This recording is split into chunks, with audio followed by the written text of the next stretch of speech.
YouTubers! So, I haven't been on YouTube much lately because I've been really busy with other things, namely courses that I'm teaching. So I just have not had a whole lot of time to produce stuff for you guys here on YouTube. But I just wanted to show you that I have finished my Sweet Trash Journal. So for those of you who were following the Sweet Trash Journal journey, this is completed now. The idea for Sweet Trash started way back in 2012 when I was teaching a Book of Days boot camp in which I discussed several different kinds of journals that we could use, and one of them was the Sweet Trash Journal. I then went on to teach a tutorial in the Sweet Trash Journal in 21 Secrets with Connie Solera. And essentially a Sweet Trash Journal is a composition notebook that you can use to contain all of your stuff. So by all of your stuff, I mean your art journal spreads, written journaling. I mean, I have everything in here. I have to-do lists. I have pieces of art that I've created in the journal. I have pieces of art that I have taped into the journal. It's an all of me style of journal that does not, I love that. And I usually tape a little envelope in there to keep little things that I'm working with. So this is packed full, and I've actually had to rebind this journal to accommodate it because it really grew. This is the exact same composition notebook. I want you to look at the difference. But isn't that just delicious? It just blooms. I love it when a journal blooms. It makes me happy. So what I've done with this journal is, it is essentially one of these. I love these journals. I buy these at my office supply store. I think these are made for Staples. Yeah, it says right here, Staples Inc., Staples Office Superstore. They're like $5 a piece, and they've got these great craft covers, which are really easy to work with. And these are made with sugarcane, I believe, which is really interesting. Sugarcane based paper helps save trees because the sugarcane is much more sustainable than trees are, obviously. It grows much faster and produces much more in a much shorter period of time. So I love these. But what I did was I purchased, I don't think I have the lid. Yes, I do. Here. I purchased this at Michael's. This was an adhesive canvas, and I just cut out enough to cover the front and the back. But I'm going to tell you something. I don't recommend it, just because even though it's really convenient to have this sticky back canvas like this to cover journals, so expensive, man. I think I paid 18 bucks for this. It's ridiculous. So I would recommend that you just grab yourself a cheap canvas on sale that's big enough to cut out and glue down, and just use gel medium. Another benefit of that is that the canvas will actually be primed. I don't believe that this is primed. So even though I, started my new Sweet Trash Journal that way, I don't recommend it. I think you're much better off if you just go ahead and use canvas that you purchase either on the roll, or just buy a canvas and cut it out. If you've ever taken my bookbinding classes, you'll know that usually I just buy a canvas, cut it off the frame, toss the frame in the fire pit, and use the canvas on my journals.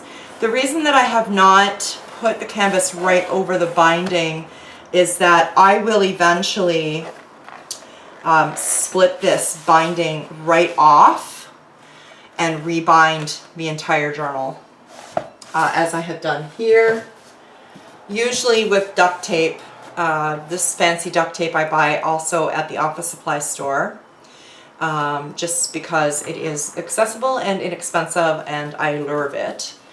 Other things that I like to use for my Sweet Trash Journal are washi tapes. I usually keep a huge collection on my desk, and I also buy stacks of the thinner version of the Recollections scrapbook papers to paste into the journal. And this just provides a backdrop. If I'm working in working with photographs, it provides a backdrop. I just glue them in. I'll just give you an example of what I do with these. So like, no, that was just glued right on the paper. That was just glued right on the paper. I just don't want you guys to read my journal because it's private. But like this is scrapbook paper back here, and then I printed off a picture of a drawing that I had done that I really liked, and I glued it in. So I will glue in the scrapbook paper to act as kind of a home for photographs of the art journal spreads that I create. I have gotten away a little bit from actually working spreads in my Sweet Trash journal just because I already have a journal that I'm working in quite a lot lately. Actually, I have two that I'm working in quite a lot lately. So because I don't journal in this, I like to have a place where I can journal as well as keep a documentation or a record of the journal spreads that I'm doing. So I find it really lovely to have a way to document what's going in my official art journal, and then just document that along with the actual stuff that's happening in my life that I will journal quite in depth about. I try to journal daily. It doesn't always work out that way because I'm a busy girl. But what goes into my Sweet Trash journal includes photographs of spreads I've done, actual spreads I've done, written journaling, typed written journaling, tarot spreads that I've done,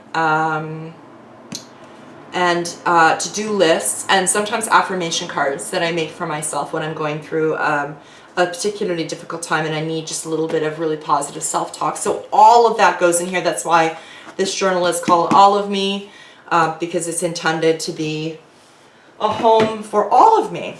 So I'm going to decorate the cover of my new Sweet Trash journal because I filled up my last one. Oh joy. And I'm going to be starting off the cover, at least starting off the cover with the most vibrant colors that I have. I just picked up this set from Michael's.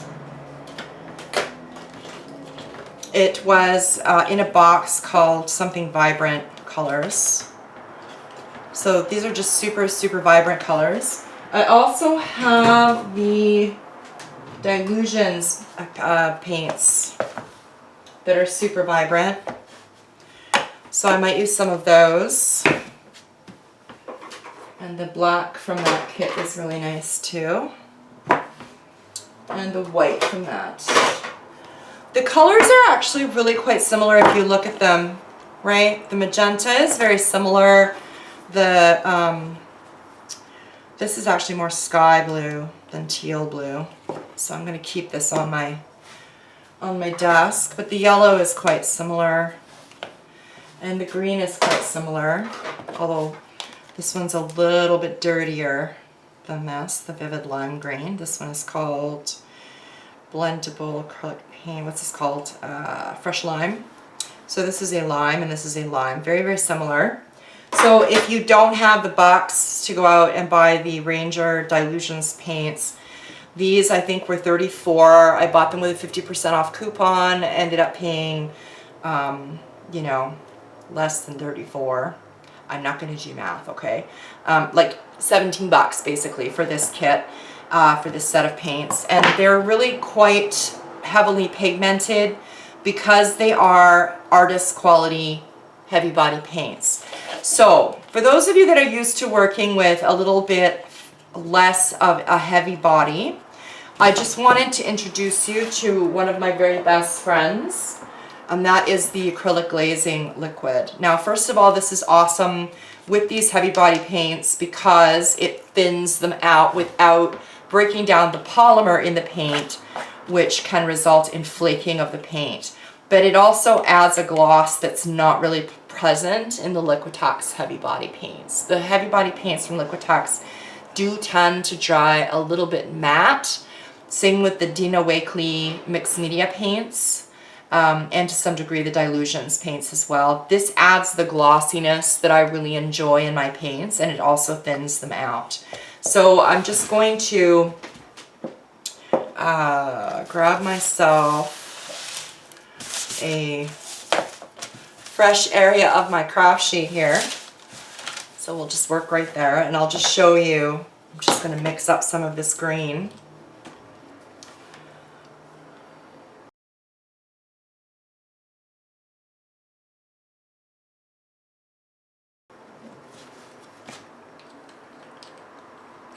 So this is the Vivid Lime Green. I think these are all called Vivid. No, they're not. So that's the Vivid Lime Green, and I'm going to pour in, actually, first let me show you the paint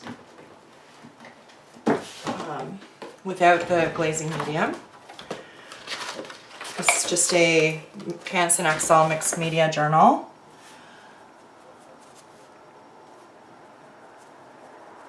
So it's pretty thick, and when it dries, it's quite matte. Okay, so what I would do to thin this out is I would add my glazing medium or my glazing liquid, and that thins it out.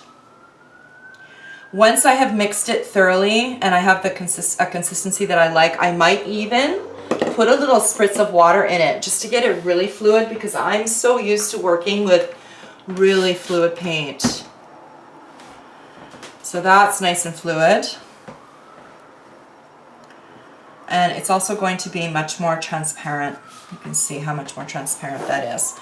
Now this is not going to work as well as your golden fluids, but it is a really great alternative to the golden fluids. I recommend everyone grab themselves a bottle of the acrylic glazing liquid from Golden, because you can work, sorry about that, you can work with literally any acrylics paint with this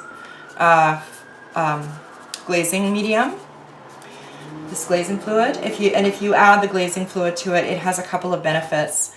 Like I said, it does make your paint more transparent. It also makes your paint go further, so a little bit of pigment goes a much longer way, as you can see here. And it also actually slows down drying time. So especially if you live in a very, very hot climate and you want to be able to blend your paints for a little while, Goldens dry really, really fast unless you put in the glazing medium, and the glazing medium or glazing fluid will actually reduce drying time. Okay, so I just thought I would share that with you, because I do like working with a combination of heavy body and soft body paint. I'm just going to put some heavy right next to that so that you can see how that spreads on a page. See, that's a lot of pigment in a journal. You don't need that much, right? You can just thin that out. But it's also much, much more opaque. Whereas the paint with the glazing medium, glazing fluid, is much less. Much less opaque. Much more transparent. So, quick tip for you. Acrylic glazing liquid from Golden. You can get it in gloss or in satin. I don't know if they have a matte or not. I have both the gloss and the satin. The satin is like a midway between a gloss and a matte. The satin works better if you're, planning on using pen over your paints, but not that much better. So if you can only afford to get one, just get the gloss. But it will dry with just a lovely, lovely sheen. You can see the sheen a little bit there. Whereas the heavy body just dries quite matte. So that's just a tip for you. You can also use the acrylic glazing liquid with craft paints. So if you have a collection of those cheap Craft Smart paints, you can use it with the glazing liquid, and it will make your paints just a little bit less chalky and a little bit more transparent. and it will also just increase the fluidity, but the craft paints are already quite fluid. But if you're looking for a really, really good craft paint, one that is archival, one that has really vibrant color, I can't recommend the Deco Art enough. Deco Art craft paints are fantastic. So that is my favorite craft paint. So I'm just going to clean that up there. And I'm going to start myself off with a palette of, I think I'm going to go with Cools. I'm going to put some greens and blues out. Got some purple in that blue somehow. I'm going to use some golden turquoise phthalo and maybe even some teal. And I'll use the teal in the bottle just because it's easier to work with than the teal in the jar. And then I'm going to give these a spritz of water to keep them open. Open, by the way, means not dried out. That's all it means when you say open. And I'm adding some glazing medium to that so that they're nice and workable. I'm going to give my book a bit of a spritz. And I'm going to just make marks. Now, this canvas that I've got on here, as I said, is not primed. We're going to seal it after because I just can't be bothered right now. So I'm just tossing paint at this. Often how I start a spread, either I'll just go right for tossing paint or papers, one or the other. This unprimed canvas is really going to soak up the paint. Your paint's not going to spread on it as nicely as it would if this were primed. But look at how concerned I am about that. So not concerned. See how it bleeds? It's lovely. I like that.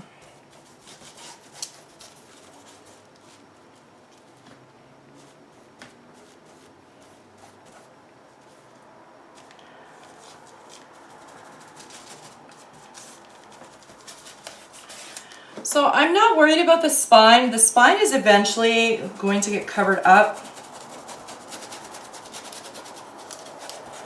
because I will be, like I said, I'll be splitting the canvas off, removing this spine, and actually creating a whole new spine as the book blooms.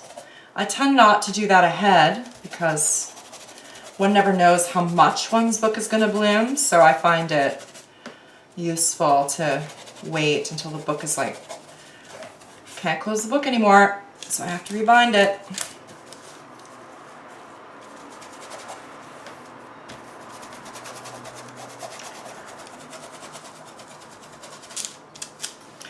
If you're working with oils, you always want to work with a primed surface because the oils will eat your canvas.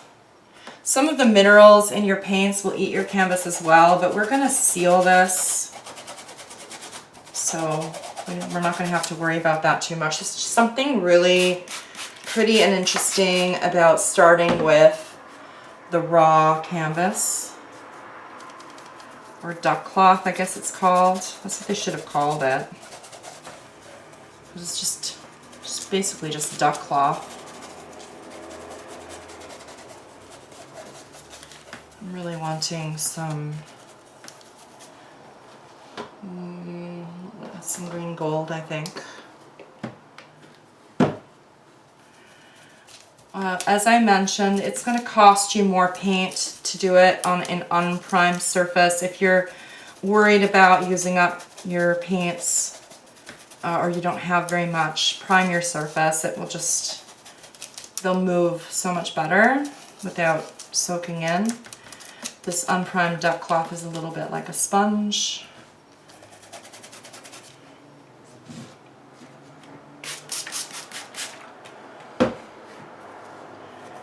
And now that I've talked to you about the glazing medium and what kind of paint I'm using and primed versus unprimed and all that jazz, I'm just going to go ahead and go crazy and decorate this and throw it up on YouTube for you.